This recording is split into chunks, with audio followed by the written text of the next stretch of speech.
Let's dive right into this explainer on the art and science of negotiation. Whether you're hammering out a massive multi-million-dollar supply chain contract or just trying to navigate everyday business management, negotiation is a totally fundamental, absolutely unavoidable skill. But what exactly is it, and how do the real experts pull it off?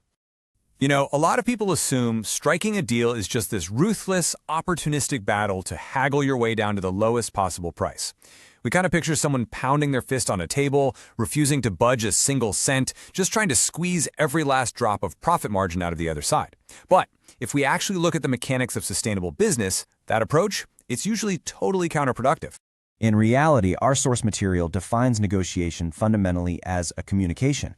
It's a dignified forum for the exchange of views that leads to a legally and morally binding agreement. The goal is not to drive the supplier out of business because, well, then you lose your source of supplies. It's really about mutual understanding and finding a sustainable path forward for both of you. Here is our agenda for today. 1. Defining the art of negotiation. 2. Qualities of a master negotiator. 3. Strategy versus tactics. 4. The 3 phases of negotiation. And 5. The RFQ process in action. Section 1. Defining the art of negotiation, moving beyond price. So, a true business transaction covers way more than just the dollar amount. When parties sit down to deliberate a contract, they have to consider an entire ecosystem of variables. I mean, think about it. You might negotiate an absolutely amazing discount on the price, but if you didn't secure the right mode of transportation or adequate packing and your goods arrive completely shattered, did you really win that negotiation? A master understands that things like time of delivery, after-sales service, and mode of payment are all vital levers you can pull to create a comprehensive, successful contract. Section 2. Qualities of a master negotiator. The human element.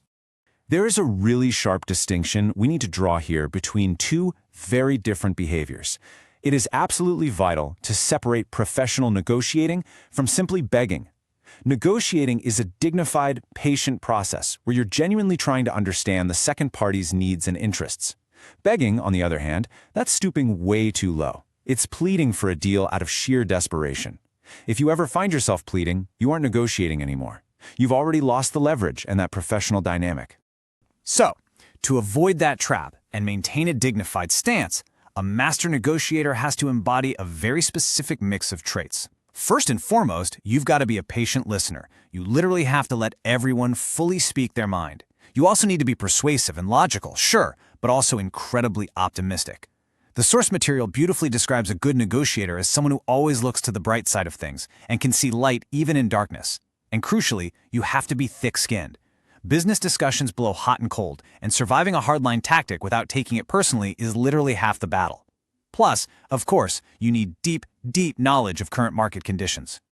Section 3. Strategy versus tactics. The mechanics of the deal. Okay, we really need to understand the crucial difference between your strategy and your tactics, because people mix these up all the time. Strategy is your basic overarching plan of action. It's the blueprint you design well in advance to hit your ultimate goals.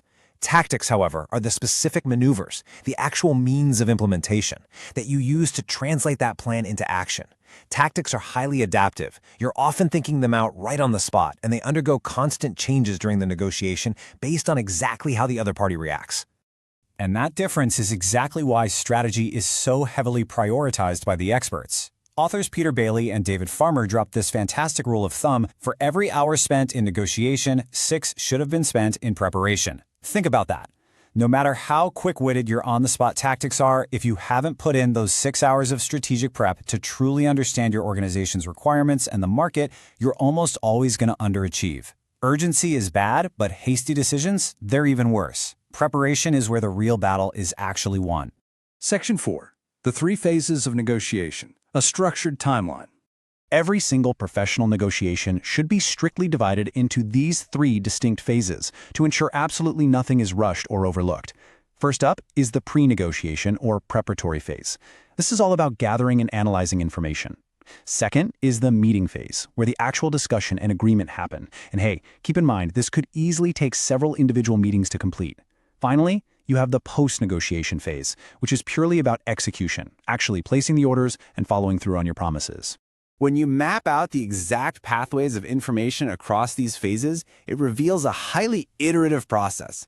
The whole thing kicks off in the pre-negotiation phase with receiving information and defining your objectives, before you even dare think about preliminary tactics. Then moving into the meeting phase, there's this continuous loop between introducing the parties, discussing the issues, and gathering more explanatory info. It's super iterative. And finally, the negotiation definitely doesn't end with a handshake. It transitions right into the post-negotiation phase for placing orders, source inspection, recording, storage, and eventually payment. It's a completely holistic life cycle. Section 5. The RFQ Process in Action. Delphi-Delco Case Study. Let's ground this theory in reality. In the corporate world, non-government purchasing departments frequently use what's called an RFQ, or a request for quotation. Basically, this is a competitive bid process used when a company needs to buy complex items or services. Because these deliverables are so complex, we're talking warranties, transportation, technical assistance, alternative packaging. They require extended negotiations that go way, way beyond standard pricing. Issuing an RFQ kicks off a massive, high-stakes negotiation process that pulls in multiple different departments. But here's the catch. That cross-departmental involvement can actually become a massive vulnerability. At Delphi-Delco Electronics, purchasing managers discovered a huge problem. Highly skilled supplier salespeople were literally bypassing the purchasing department and chatting directly with the engineers. The engineers, who honestly just thought they were being helpful, were unwittingly leaking super valuable company information and budget constraints. As purchasing manager John Glass put it, they were unknowingly cutting our legs from under us when we were in the battle of negotiations. In the industry, this incredibly dangerous tactic is known as backdoor selling. So, the multi-million-dollar question is, how do you stop backdoor selling? Well, the solution Delphi-Delco implemented was brilliant. They realized negotiation couldn't just be isolated to the purchasing department. They brought in a specialized training program and literally cross-trained everyone who ever interfaces with salespeople: design engineers, software engineers, mechanical engineers, the whole shebang. By teaching the engineering staff how to deflect probing questions and understand their specific role in the negotiation ecosystem, Delphi-Delco created this united, incredibly informed front. The result? They completely neutralized the supplier's unfair advantage and saved the company millions on the bottom line. And that brings us to the close of our explainer on the fascinating art of negotiation. We've seen firsthand that it's far more than just ruthlessly haggling over a price tag. It's a dignified communication process that demands patience, logic, and a pretty thick skin. We've seen how on-the-fly tactics absolutely must serve a carefully crafted strategy, and how unified, company-wide preparation is your ultimate defense against highly skilled opponents. So, as we wrap things up today, I want you to ask yourself, knowing that every single hour at the negotiation table requires 6 hours of intense planning, how much strategic preparation are you actually going to do before your next major business conversation?